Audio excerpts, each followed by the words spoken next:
बोलिए श्री प्राणनाथ प्यारे की जय। बोलिए श्री जी सद्गुरु महाराज की जय। जय।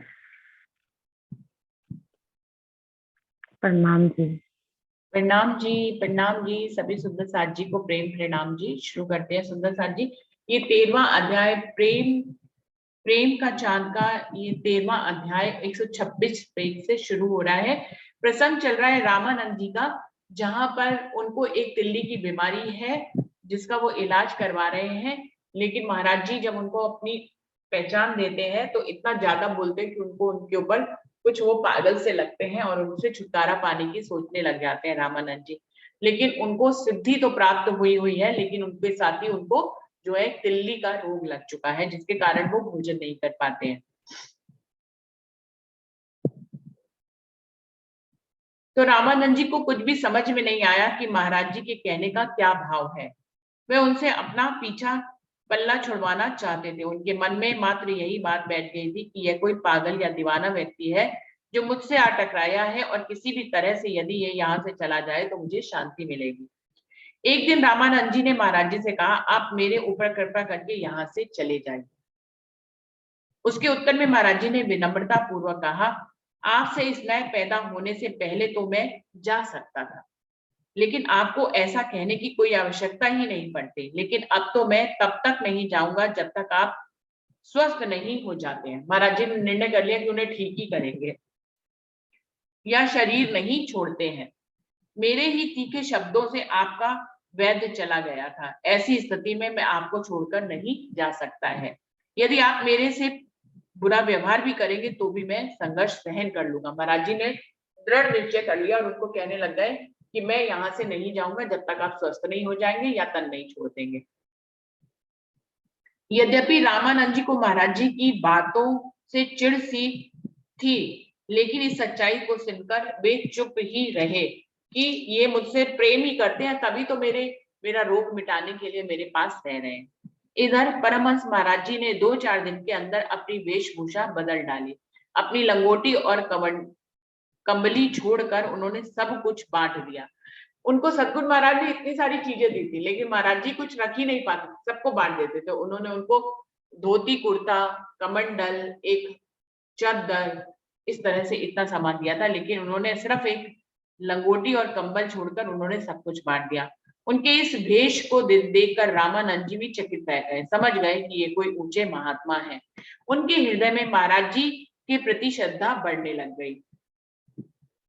अब वे महाराज जी के मुखार बिंद से प्रवाहित होने वाली सत्संग सुधा को पान करने लगे, और अक्षरथी तथा परमधाम का वर्णन सुनकर उनके मन में श्रद्धा की कोपले फूट पड़ी। तो महाराज जी तो रोज ही चर्चावानी किया करते थे, तो उनके वो भी अब अक्षरथी पूर्ण पारण का ज्ञान प्राप्त करने लग गए। उनके उनके साथ ही श्रद्धावान व्यक्ति ही वास्तविक ज्ञान का अधिकारी होता है। राजन स्वामी जी कह रहे हैं, तमोगुण से ग्रसित स्वार्थ और अहंकार के जाल में फंसा हुआ व्यक्ति कभी भी वास्तविक विद्वान नहीं बन सकता है। जैसे जैसे रामानंद जी के अंदर तारतम ज्ञान का प्रकाश आता गया, उनका हृदय शुद्ध होता गया और तिल्ली का रोग भी घटता चला गया। मात्र 15 दिनों के अंदर ही तिल्ली का रोग जड़ से समाप्त हो गया। अब सुंदर साथ जी देखें, महाराज जी ने उनका कोई इलाज नहीं किया, सिर्फ उनको अक्षरथी पूर्ण पारब्रह्म का वो चर्चा जो करते थे उसको वो सुनने लग गए, और बस सुनते सुनते ही उनका हृदय जो है वो शुद्ध होने लग गया। महाराज जी के प्रति उनकी श्रद्धा बढ़ने लग गई और उनका हृदय शुद्ध होने लग गया, और तिल्ली का रोग धीरे धीरे धीरे हर दिन थोड़ा कम होते होते एकदम 15 दिन के अंदर पूरा समाप्त हो गया। तो समझने वाली बात है कि कोई इलाज नहीं किया उनका, कि तिल्ली का कोई इलाज किया हो महाराज जी ने कि उनका ये रोग मुक्त हो जाए। वो सिर्फ अपने ज्ञान सुधार रस से उनके हृदय को शुद्ध किया, और उन्होंने भी शुद्ध हृदय से उनके ज्ञान को ग्रहण किया, और शुद्ध हृदय से धनी के ज्ञान को ग्रहण करते ही उनके तिल्ली का रोग समाप्त हो गया। तो ये तो एक चमत्कार ही है सुंदर साथ जी, कोई दवाई नहीं, कोई इलाज नहीं, कोई पीने के लिए दवा नहीं, और बस तारतम ज्ञान के प्रकाश के अंदर ही वो शुद्ध हो गए और ठीक हो गए, और तिल्ली का रोग जड़ से समाप्त हो गया। जब महाराज जी ने देखा कि अब रामानंद जी पूर्णतः स्वस्थ हो गए हैं और मृत्यु का भय नहीं रह गया है, तो वे अपनी कमली और कमंडल लेकर रामानंद जी के पास गए तथा प्रणाम करके बोले, अब महाराज जी ने जो वादा किया था कि तुम स्वस्थ हो जाओगे तो हम चले जाएंगे, तो वही समय आ गया और महाराज जी उनके पास जाकर बोलते हैं, महात्मा जी मैं आज तक आपके आदेशों का उल्लंघन करके आपको बहुत कष्ट देता रहा हूँ। आप जैसे सिद्ध महात्मा को दुख पहुंचाना उचित नहीं था। मेरी इस उद्दंडता के लिए आप क्षमा करने का कष्ट करें। आपका प्रिय व्यवहार मुझे हमेशा ही याद रहेगा। मैं आपके ऋण से कभी भी उऋण नहीं हो पाऊंगा। मेरा प्रणाम स्वीकार कीजिए और मुझे जाने की स्वीकृति दीजिए। यह सुनते ही रामानंद जी हक्के बक्के रह गए। अब तो उनकी उनके ऊपर श्रद्धा बढ़ गई थी। एक तो उनको ठीक कर दिया, ऊपर से अक्षर का ज्ञान सुना रहे थे, उनकी श्रद्धा उन पे दिन प्रतिदिन बढ़ती ही जा रही थी। अब जबकि जाने के लिए श्रद्धा बढ़ गई तो वो जाने के लिए कह रहे हैं। उनका गला रुंध गया, नेत्रों से स्नेह के आंसू छलक पड़े और भर्राए गले से स्नेह मिश्रित क्रोध की वाणी से वे बोले, महाराज जब तक मैं आपके व्यक्तित्व को समझ नहीं पाया था तब तक मैं आपका अनादर करता रहा।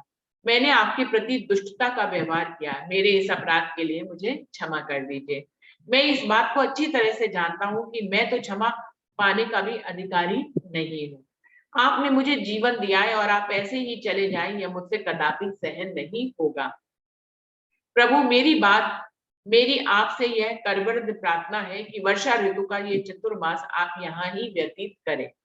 उसके पश्चात आपके साथ मैं सर्वत्र ही भ्रमण करना चाहता हूँ। मेरी यही इच्छा है कि मेरा आपका साथ ना छूटे, क्योंकि प्रेम हो गया, श्रद्धा बढ़ गई तो अब साथ नहीं छोड़ना चाह रहे हैं। तो उनसे कहते हैं बारिश के 4 महीने आप यहाँ रुक जाइए, क्योंकि ऐसे में बारिश में भ्रमण करना उचित नहीं है।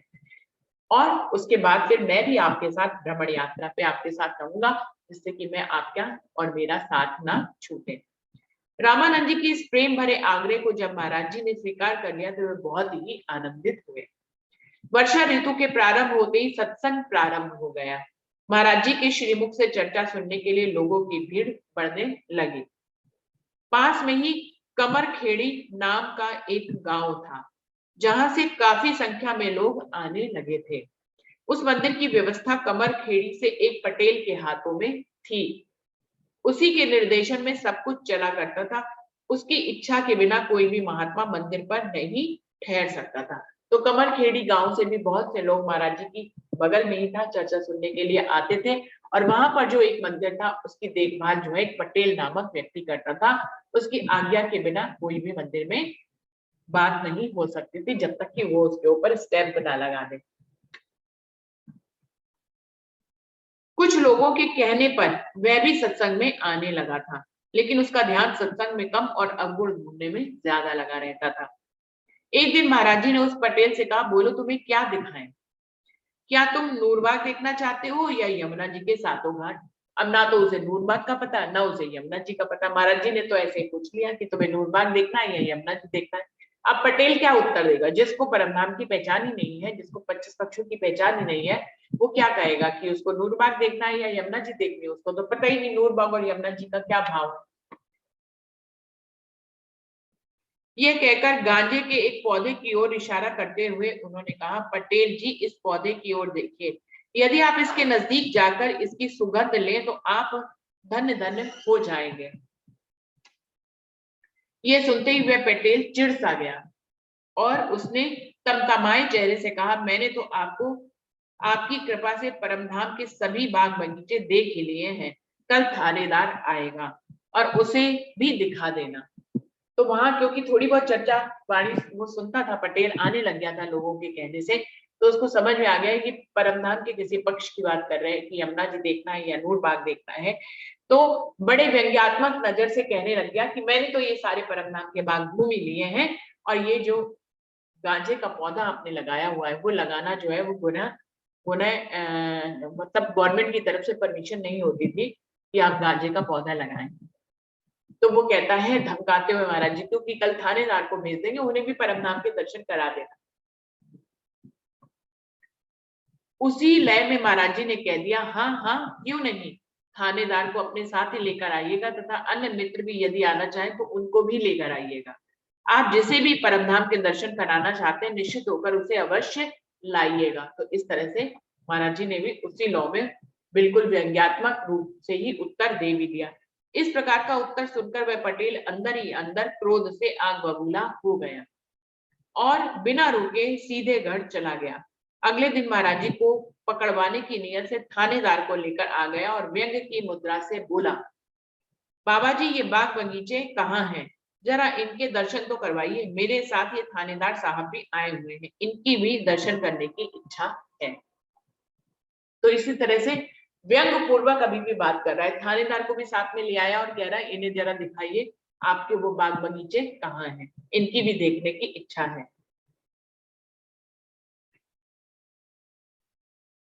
महाराज जी ने बहुत ही हर्ष से कहा कि जो दर्शन करने की भावना से आ रहे हैं उन्हें अवश्य दर्शन होगा, पहले इन्हें बैठाइए। तो उन्होंने कहा थानेदार को पहले बैठाइए। तो वह थानेदार मुसलमान था और उसकी तरफ लक्ष्य करके महाराज जी ने कहा, आप मेरे नजदीक आकर बैठिए, बोलिए क्या देखना चाहते हैं? आपको जबरूत अक्षरधाम दिखा दूं या लाहौत परमधाम या हाहूत यानी कि मूल मिलावा? आप जोए यमुना जी के जल का स्वाद लेना चाहते हैं या हौज कौसर में घूमना चाहते हैं? क्योंकि महाराज जी ने वही शब्दों का इस्तेमाल किया जो मोहम्मदन शब्द थे, जो कि सनंद से लिए गए हैं, क्योंकि उनको पता लग गया था ये जो थानेदार है वो मुस्लिम है।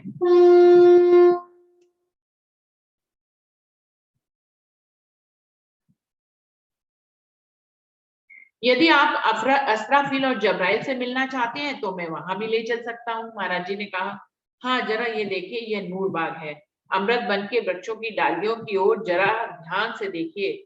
ये सारा दर्शन आप पटेल जी की कृपा से ही कर रहे हैं, ये नहीं कह रहे हैं, ऐसे ही विज्ञापन पूर्वक उनको कह रहे हैं। पुनः गांजे के पौधे की ओर इशारा करते हुए बोले, वे देखिए उसका दर्शन तो बिना परमात्मा की कृपा के ही हो सकता है। तो गांजे की तरफ स्वयं ही इशारा कर दिया। पटेल जी अभी उनको क्या बताते, महाराज जी ने खुद ही उन्हें बता दिया। महाराज जी उस थानेदार को नहीं पहचान सके थे, किंतु उसने पहचान लिया था। ये वही थानेदार था जिसने महाराज जी से पांजरा नदी के संगम पर लगे मेले में डांटा था। उसका स्थानांतरण गुणावध से इस क्षेत्र में हो गया था। उसे बहका कर पटेल ने महाराज जी को कैद कराना चाहा था, लेकिन वो महाराज जी को कैदी क्या करते, उन्होंने तो महाराज जी के मुख से सुनी बात को सत्य होते हुए देखा था।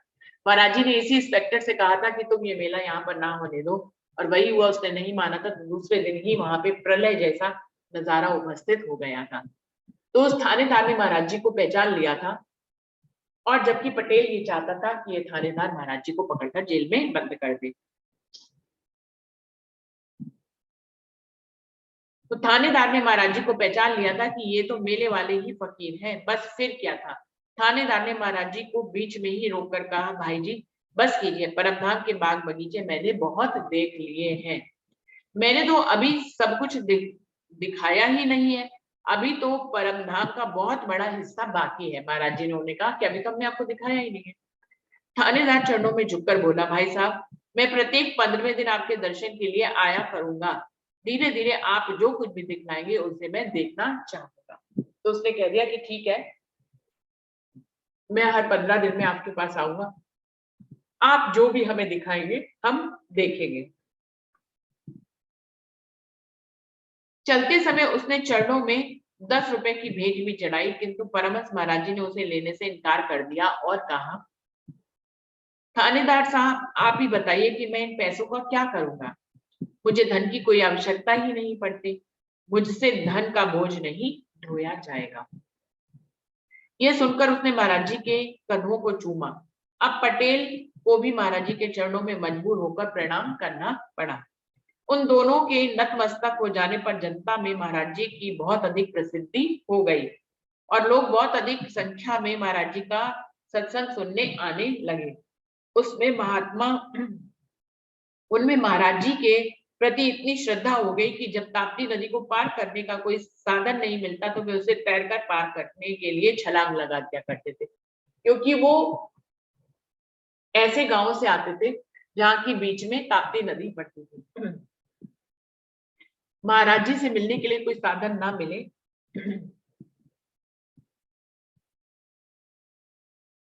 जब कभी नदी को पार करने के लिए कोई साधन नहीं मिलता था तो वे नदी में तैर कर भी महाराज जी का सत्संग सुनने के लिए आते थे। इतने दीवाने वहां के लोग महाराज जी के सत्संग के प्रति हो गए थे। चतुर्मास बीत जाने पर महाराज जी ने जैसे ही जाने की बात की, सत्संगी लोग बहुत ही दुखी हो गए। उन लोगों ने महाराज जी से उनके गांव चलने की प्रार्थना करी। उस गांव में द्वेष के कारण दो वर्ग थे। एक वर्ग के लोगों का दूसरे वर्ग के लोगों से किसी भी प्रकार का सामाजिक संबंध नहीं था, यहाँ तक कि आपस में खान पान भी नहीं था। उस गांव में एडू नामक एक पटेल भी था जो गुटबाजी के कारण आज तक महाराज जी के चरणों में नहीं आ सका था। जैसे ही महाराज जी गांव में पहुंचे, आपस में खींचतान शुरू हो गई। प्रत्येक वर्ग का व्यक्ति महाराज जी को अपने ही घर ले जाना चाहता था। उनके इस विवाद को दूर करने के लिए महाराज जी ने स्पष्ट रूप से कह दिया कि मैं तो केवल एडू पटेल के यहाँ ही ठहरूंगा, और चल पड़े एडू के घर। अब वैसे तो जो पास दो गांव थे उनमें ही वैर था, नहीं एक गांव में दो ग्रुप बने हुए थे, उनमें वैर था। दोनों ही अपने अपने घर महाराज जी को ले जाना चाहते थे, लेकिन महाराज जी ने तो कहा मैं तो एडू पटेल क्या दूंगा। उसकी श्रद्धा महाराज जी के ऊपर नहीं थी, वो ग्रुपबाजी के कारण महाराज जी के दर्शन करने नहीं आता था। एडू पटेल ने जब देखा कि महाराज जी तो मेरे घर बिना निमंत्रण के ही आ रहे हैं, तो वह उनकी महानता के आगे नतमस्तक हो गया और उसने सच्चे हृदय से महाराज जी को का स्वागत किया, क्योंकि वो अपने अहंकार के कारण महाराज जी से मिलने नहीं जा रहा था। लेकिन अब जब उसने देखा कि महाराज जी तो मेरे घर में ही बिना निमंत्रण के ही आ गए हैं, तो उसने उनका बड़ा ही आदर सत्कार किया। स्नेह और सम्मान करने वालों से स्नेह करना तो बहुत सरल है, किंतु अपरिचित विरोधी और घृणा करने वालों से भी स्नेह और शुभ कामना की सुगंध फैलाने वाला करोड़ों में कोई एक ही होता है। यही विलक्षण व्यक्तित्व का स्वामी होता है। तो मैं राम राजन स्वामी जी कह रहे हैं कि हमारा जो प्रिय हो उससे हम प्रेम करें, उसका हम स्वागत करें, तो ये तो बहुत आसान होता है। लेकिन कोई अपरिचित हो और विरोधी हो, हमारा दुश्मन हो, ऐसे व्यक्ति को भी प्रेम करना, स्नेह करना और उसे अपने गुण दर्शाना बहुत बड़ी बात होती है। इसके लिए कोई ऐसा व्यक्तित्व करोड़ों में एक ही मिलता है। एडू पटेल ने महाराज जी से निवेदन किया कि आपको भोजन करके ही यहाँ से जाना होगा। महाराज जी के वहां विराजमान होने से दोनों पक्षों के लोग एकत्रित हुए और पटेल जी ने सबका स्वागत किया और महाराज जी से सभी के आपसी विवाद के विषय में बताया। महाराज जी हम लोग आपस में द्वैत वंश एक दूसरे के पास उठते बैठते तक नहीं है, ये सारा द्वेष दो गुटों के परस्पर विरोध के कारण है। उसकी बात सुनकर महाराज जी ने कहा, एडू जी बड़ों को क्षमाशीलता ही शोभा देती है, छोटे तो उत्पात किया ही करते हैं। भूत को भुलाकर भविष्य के विषय में सोचना चाहिए। आपने मुझे भोजन कराने के लिए कहा था, मेरी भी एक शर्त है कि यदि सभी गांव वाले मिलकर एक साथ भोजन करें तभी मैं भोजन ग्रहण करूंगा, अन्यथा नहीं है। क्योंकि महाराज जी इस गांव में आए क्यों हैं? उनका झगड़ा मिटाने के लिए आए हैं। तो वही नीति से काम कर रहे हैं कि मैं भोजन तब करूंगा जब सब लोग, इस गांव के लोग प्रेम भाव से एक ही जगह पे भोजन करेंगे। महाराज जी के इस कथन से एडू पटेल बहुत प्रसन्न हुए और उन्होंने तुरंत 200 रुपए मंगवाकर प्रीति भोज की सेवा में दे दिया। सबको संबोधित करते हुए उन्होंने कहा, आप सभी मिलकर प्रीति भोज की सेवा एकत्रित कीजिए, शेष जो कमी होगी उसे पूर्ण करने की सेवा मेरी होगी। एडू पटेल ने कह दिया। प्रीति भोज बहुत ही सौहार्दपूर्ण वातावरण में हुआ। सभी लोग भोजन करने के पश्चात एक दूसरे से गले भी मिले। अब उनमें किसी भी प्रकार का देश का भेदभाव नहीं रहा था। तो जो काम महाराज जी करने आए थे वो पूरा हो गया था। भोजन करने के पश्चात उस गांव के लोगों ने महाराज जी से कहा, जब से ये गांव बसा है तब से आज तक इस प्रकार के प्रेममयी वातावरण में हमने कभी भी भोजन नहीं किया है। ये सब आपके चरणों के प्रताप से ही हुआ है। आपने सभी को प्रेम का प्याला पिलाकर आपसी फूट और द्वेष को मिटा दिया है। हम सब लोगों का यह अहोभाग्य है कि हमें आपके चरण कमल मिले हुए हैं। अगले दिन छलकते नेत्रों से सभी ने महाराज जी को अभिनंदन किया और 4 घोड़ों का एक रथ सजाकर महाराज जी को उस पर बिठाया। उस रथ से उन्होंने अगले गांव वालों को सेवा करने का अवसर दिया। इस प्रकार उन गांव वालों ने अगले गांव वालों से महाराज जी को सादर पहुंचवाया। तो इस प्रकार एक गांव से दूसरे गांव महाराज जी जाते रहे। इस प्रकार यह कार्यक्रम 4 दिनों तक चलता रहा। अंत में स्वयं महाराज जी ने ही गांव वालों से आग्रह किया कि वे उन्हें जाने दें। बड़ी कठिनाई से गांव वाले राजी हुए और गांव वालों से विदा होने के पश्चात महाराज जी जब चलने लगे तो रामानंद जी ने पूछा, प्रभु कहाँ चलना है? जहां आपकी इच्छा हो उधर ही चलिए, मेरी स्थिति तो पागलों की तरह है। कहीं जाने का ना तो मेरा कोई लक्ष्य है और ना ही सुध है। जहां सदगुरु की प्रेरणा होगी वहीं चल देता हूँ। तो महाराज जी ने कहा कि आप जिधर ले जाना चाहे उधर चल पड़ते हैं, मैं तो बिना सोचे समझे चलता रहता हूँ। मेरा कोई लक्ष्य तो होता नहीं है। मेरे कदमों को जैसे सतगुरु महाराज उठवाते हैं मैं वैसे ही उठ के उस तरफ पहुंच जाता हूँ। कुछ देर तक सोचने के पश्चात रामानंद जी बोले, कलकत्ते के एक सेठ ने मुझे बुलवाया है, यदि वहां चला जाए तो अच्छा रहेगा। महाराज जी ने कहा ठीक है, वहीं चलते हैं। तो इस तरह से ये 13वां अध्याय प्रेम का चांद का संपूर्ण हुआ। ये 133 पेज नंबर पे खत्म हुआ है और 134 पेज नंबर से 14वां अध्याय शुरू हो रहा है और हम इस पर आगे बढ़ रहे हैं। अब रामानंद के साथ महाराज जी के साथ रामानंद भी हो गए और उनको मेरठ चलने का आग्रह करने लगते हैं। कोई दिन की यात्रा करते करते महाराज जी और रामानंद साई खेड़ी जा पहुंचे। वहां पर 300 वर्ष की अवस्था के एक महात्मा रहा करते थे जिनका नाम था केशवानंद परमहंस। अभी एक और किस्सा बीच में रास्ते में आया है जिसका महाराज जी यहाँ पर वर्णन कर रहे हैं कि रास्ते में एक साई खेड़ी नाम का गांव पड़ता था। वहां पर एक महात्मा रहा करते थे जिनकी आयु 300 वर्ष की थी और उनका नाम था केशवानंद परमहंस। तो महाराज जी उनसे मिलने के लिए जाते हैं। वे पूर्णतः नग्न रहा करते थे। उनकी आंखों की भौं तक सफेद पड़ गई थी और दांत न होने से उनकी बोली ऐसी हो गई थी कि किसी को समझ में नहीं आती थी। जब वे बोलते थे तो उनका मुंह बंदर की तरह से हो जाया करता था, क्योंकि दांत तो थे नहीं और मुंह बिल्कुल पोपला हो गया था। जो कुछ भी बोलते थे किसी को समझ में ही नहीं आता था। अधिक उम्र वाला होने के कारण दर्शन करने वालों का तांता लगा रहता था। लोग उनके दूर दूर से दर्शन करने आते थे कि अरे भैया 300 वर्ष का कौन सा व्यक्ति है जो दुनिया में रह रहा है। वे हमेशा अधलेटे से रहते थे, स्वयं उठ नहीं पाते थे। जब कोई उठाता तभी वे उठ पाते थे। 300 वर्ष के थे, शरीर से तो कमजोर थे ही, ना तो उठ पाते थे ना बैठ पाते थे। कोई उन्हें उठाता था या बिठाता था तभी वो उठते और बैठते थे। एक बार एक धनवान व्यक्ति की लड़की उनके दर्शन करने के लिए आई। उनकी वेशभूषा पूर्णतः विदेशी थी। वे कुछ भी दिन पहले इंग्लैंड से लौटकर आई थी। तो एक लड़की जो धनवान व्यक्ति की लड़की है वो उनके दर्शन करने के लिए आती है।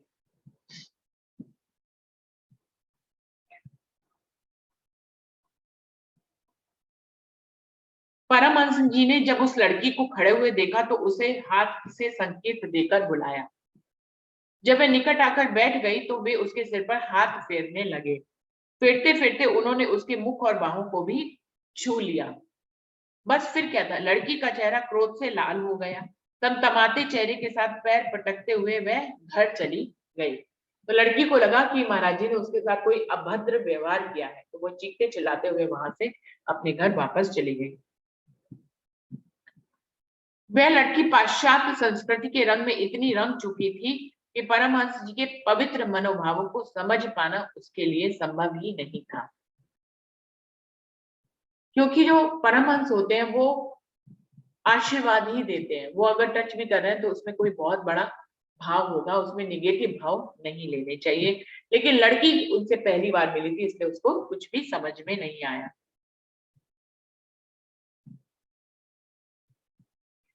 त्रिगुणातीत पुरुषों की लीला को समझना बहुत कठिन है। यदि वे किसी को स्पर्श भी करते हैं तो उसमें मनोविकार का लेश भी नहीं रहता। इसके विपरीत सामान्य मनुष्य भले ही किसी को ना छुए किंतु वे अपने को मनोविकार रूपी अग्नि से नहीं बचा पाता है।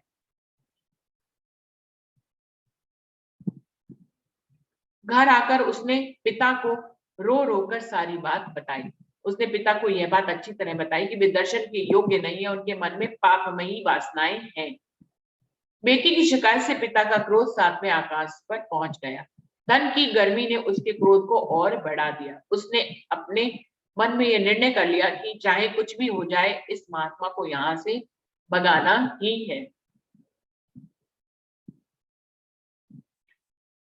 उस लड़की के पिता ने अंग्रेज कलेक्टर से शिकायत की और हुजूर, ये आश्रम गुंडे लोगों का निवास है, उन सबको वहां से बाहर निकालना चाहिए। मेरी बेटी वहां गई थी, उन्होंने उसके साथ बहुत ही बुरा व्यवहार किया। तो उसने कलेक्टर को सारी बात कहकर शिकायत दर्ज करवा दी। Don't worry, I will see. Collector ने कहा कि आप फिक्र मत करें, मैं उन्हें देख लूंगा। कलेक्टर कहकर अंग्रेज स्वयं उस आश्रम में जा पहुंचा। वह परमहंस जी की गादी के सामने जाकर खड़ा हो गया और उसने ना तो परमहंस जी को प्रणाम किया और ना ही कोई आदर सूचक शब्द ही बोला। अब क्योंकि फीडबैक पहले से ही है कि महाराज जो परमहंस हैं वो बहुत ही बुरे हैं और उनके अंदर विकार की भावनाएं हैं।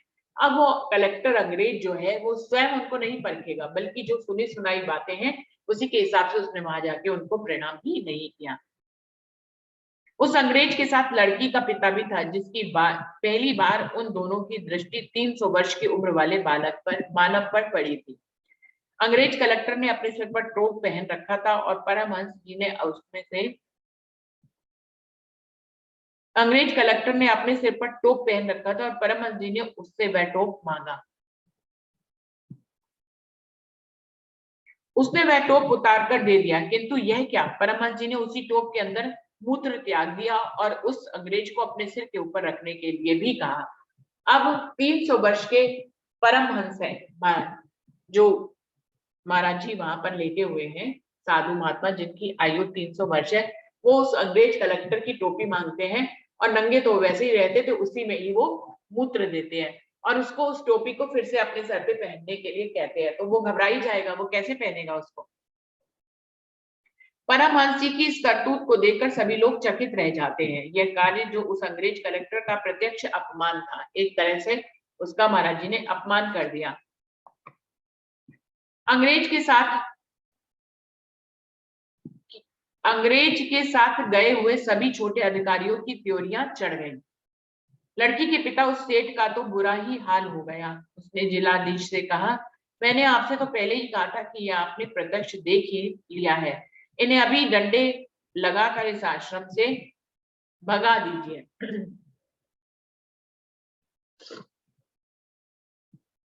परमहंस जी ने वह टोप एक छोटे से अधिकारी के हाथ में दे दिया कि वह उसे अंग्रेज कलेक्टर को दे देवे।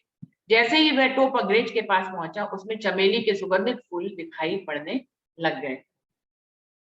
लोगों की आंखें उस समय आश्चर्य से पटी की पटी रह गई जब उन्होंने देखा कि टोप के सिर पर रखते ही उसमें से चमेली के सुंदर फूल झड़ने लगे और वातावरण में चारों ओर मीठी सुगंध फैल गई। तो महाराज जी ने ऐसा चमत्कार 300 वर्ष के थे करके दिखाया कि जो टोपी में उन्होंने मूत्र त्याग किया था उसी में से चमेली के फूल गिरने लग गए।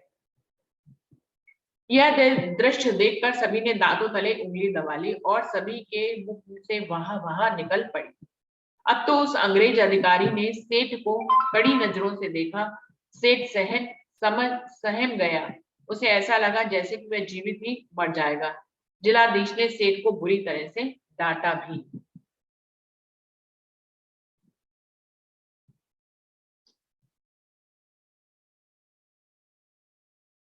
तुम इन्हें गुंडा कहते हो, जबकि वास्तव में तुम ही गुंडे हो। इनको परमात्मा का ही स्वरूप समझो। यदि इन्हें कोई भी कष्ट हुआ तो तुम्हें उसका दंड भुगतना पड़ेगा। तो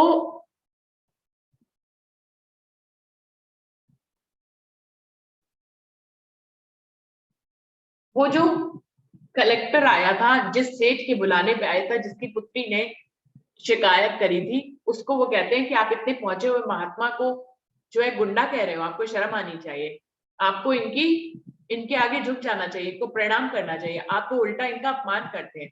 तो ये अभी कहीं नहीं जाएंगे, यहीं रुकेंगे और इनका आपको सम्मान करना होगा। यह कहकर उस अंग्रेज कलेक्टर ने परमहंस जी को प्रणाम किया और चला गया। इस लीला के बाद परमहंस जी के प्रति सभी के मन में बहुत अधिक आदर सत्कार की भावना आ गई, क्योंकि सारी दुनिया चमत्कार को नमस्कार करती है और महाराज जी ने तो उन्होंने तो एक छोटा सा उदाहरण करके दिखाया था। वर्तमान जगत अज्ञानता के अंधकार में इतना अधिक डूबा हुआ है कि परमात्मा को तो भले ही ना पहचाने, लेकिन चमत्कार दिखाने वाले सर्वत्र समर्पण कर देते हैं। तो ये राजन स्वामी कह रहे हैं कि ऐसा तो होता ही आया है, चमत्कार को नमस्कार होता ही है, इसीलिए सभी उन परमहंस जी के जो है वो ज्यादा श्रोता और भीड़ इकट्ठी होने लग गई उन पर विश्वास करने वालों की। कुछ दिनों तक परमहंस जी के आश्रम में महाराज जी और रसानंद जी साथ साथ ठहरे रहे, पुनः चल दिए। कभी वे पैदल चलते तो कभी वाहन का भी सहारा ले लेते। अंत में प्रयागराज त्रिवेणी पहुंच गए। यहाँ से निकलकर महाराज जी प्रयागराज त्रिवेणी में पहुंच गए। त्रिवेणी पार करके वे कई किलोमीटर दूर तक चले गए। मार्ग में एक महात्मा जी की कुटिया देखकर रामानंद जी वहां ठहरने के लिए आग्रह किया। दोनों ही एक अतिथि के रूप में ठहर गए। थोड़े से संपर्क मात्र से रामानंद जी उस महात्मा से घनिष्ठता कर बैठे और बातचीत के क्रम में उस महात्मा ने पूछा था, आप लोग ट्रेन के बिना टिकट के चलते हैं या पैसे से टिकट लेकर चलते हैं? हम तो बिना टिकट के ही चलते हैं, महाराज जी ने कहा। आप कैसे महात्मा हैं कि अपना खर्च स्वयं नहीं चला सकते? मुझे देखिए, जब मुझे कहीं जाना होता है तो मैं ठाट बाट के साथ जाता हूँ, क्योंकि मैं तांबे को शुद्ध सोने के रूप में परिवर्तित कर देता हूँ। अपना बिजनेस बताते हैं कि वो तांबे को सोने में परिवर्तित करने का कार्य करते हैं। रामानंद जी उस महात्मा के जाल में फंस गए। चोरी छिपे तांबा गलवाने नगर में पहुंचे।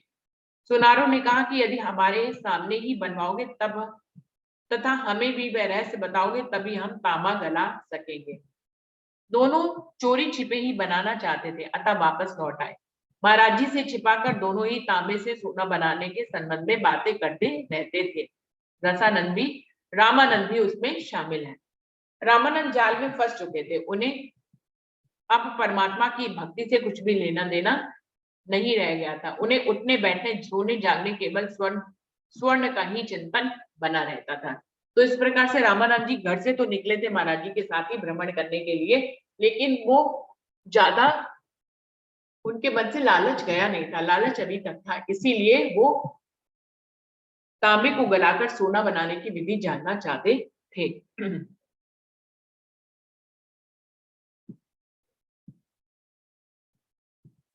सच्चा सन्यासी वही है जो सोने और मिट्टी के समबुद्धि रखे।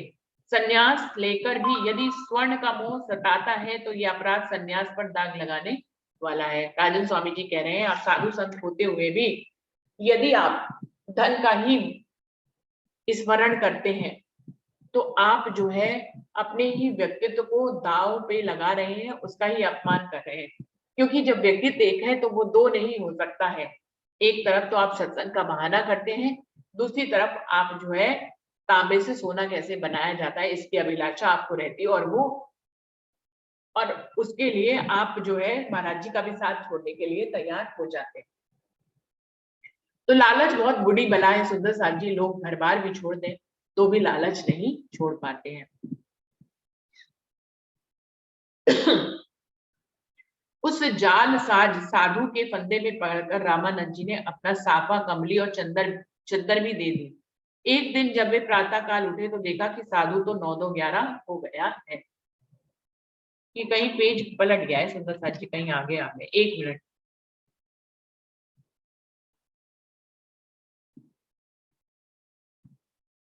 नहीं सही पेज है। उस जाल साज साधु के फंदे में पड़कर रामानंद जी ने अपना साफा, कमली और चद्दर भी दे दी। एक दिन जब वे प्रातः काल उठे तो देखा कि साधु तो 9-11 हो गया है। रामानंद ने उसे बहुत ढूंढा लेकिन कहीं भी पता नहीं चल सका। महाराज जी ने चुटकी लेते हुए कहा, रामानंद, सोना बनाने की कला सिखाने वाले तुम्हारे गुरुदेव तो चले गए, अब शेष जीवन कैसे कटेगा? रामानंद अपने अपराध बोध से ग्रसित थे। उनके पास कोई भी उत्तर नहीं था। यह तो पश्चाताप की अग्नि में जला जा रहा था। उन्होंने वस्त्रों को खो देने का उन्हें बहुत ही कष्ट था। उन्होंने सोचा था कि जब उनको सब विद्या पता लग जाएगी तो वो सोने से खूब पैसे कमाएंगे और फिर जो है कपड़े नए ले लेंगे, इसलिए उन्होंने पुराने कपड़े सबको बांट ही दिए थे। सन्यासी समाज का सर्वोपरि व्यक्ति होता है, राजन स्वामी कह रहे हैं। यदि वह ही धर्म की मर्यादा का हनन करे तो समाज का पतन निश्चित ही है। जिस दिन भारत के लाखों सन्यासी स्वयं को धर्म की कसौटी पर खरा सिद्ध कर देंगे, उस दिन पृथ्वी पर आध्यात्मिकता का स्वर्गीय साम्राज्य स्थापित हो जाएगा। यहां से चलकर महाराज जी मिर्जापुर पहुंचे। कुछ दिन वहां ठहरकर वैद्यनाथ जी के मंदिर में पहुंच गए। और लगभग 8 किलोमीटर के घेरे में यह बहुत ही पवित्र स्थान था। उसमें निवास करने मात्र से वैराग्य उत्पन्न होने लगता था। ध्यान में भी प्रगति बहुत शीघ्र होने लग गई थी। तो ये बहुत ही सुंदर स्थान पे महाराज जी आ गए और उन्हें लगा ये ध्यान करने का बहुत ही उचित स्थान है और वहीं पर वो विश्राम करने लगे। कुछ दिन रामानंद जी के साथ यहाँ पर भी रुककर महाराज जी आगे चल दिए। मार्ग में उनकी भेंट देवगिरी नामक एक साधु से हुई जो बहुत ही प्रेम भाव वाले थे। गंगा के किनारे किनारे चलकर वे नामखेड़ी घाट पर पहुंचे जहां एक आश्रम बना हुआ था। उस आश्रम के चारों ओर एक भयानक जंगल था जिसमें बहुत से जानवर रहा करते थे। इस आश्रम के स्वामी चंद्रशेखर जी परमहंस सूक्ष्म शरीर से विचरण किया करते थे। कभी कभी किसी भक्त को उनका दर्शन हो जाया करता था। जब वे आश्रम में विचरण करते थे तो उनकी खटाओं की आहट सुनाई पड़ती थी। भक्त जन परमहंस जी की महिमा गाते रहते थे। तो महाराज जी एक ऐसे स्थान पे पहुंच गए हैं जहां पे चंद्रशेखर नाम के एक परमहंस रहते हैं जो कि विदेही हो चुके हैं। सूक्ष्म शरीर से वो विचरण करते थे उस आश्रम में। उस आश्रम के कभी वो मालिक थे लेकिन अभी वो सूक्ष्म रूप से उस आश्रम का विचरण करते थे और जब वे चलते थे तो उनकी खड़ाओं की आवाज आया करती थी। इसलिए सब लोग उस आश्रम में बहुत श्रद्धा पूर्वक आया करते थे, अपना दान भी करते थे क्योंकि उन सभी को उन परमहंस के ऊपर बहुत ही मेहर और श्रद्धा थी उनको उनके ऊपर। उनके पुत्र का नाम शंकरा राव था। शंकरा राव की पत्नी बहुत ही सती सावित्री स्त्री थी। उनके पुत्र का नाम ओंकारेश्वर नाथ था।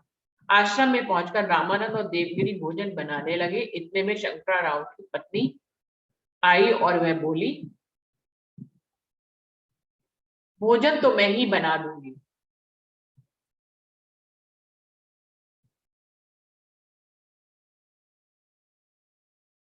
उनके पुत्र का सुंदर सा जी थोड़ा सा यहाँ पे वो हो गया, खड़ाओं की आवाज सुनाई देती थी। उनके पुत्र जो चंद्रशेखर जी थे उनके पुत्र का नाम शंकरा राव था और शंकरा राय की पत्नी बहुत ही सती साध्वी स्त्री थी। उसके पुत्र का नाम ओंकारेश्वर था।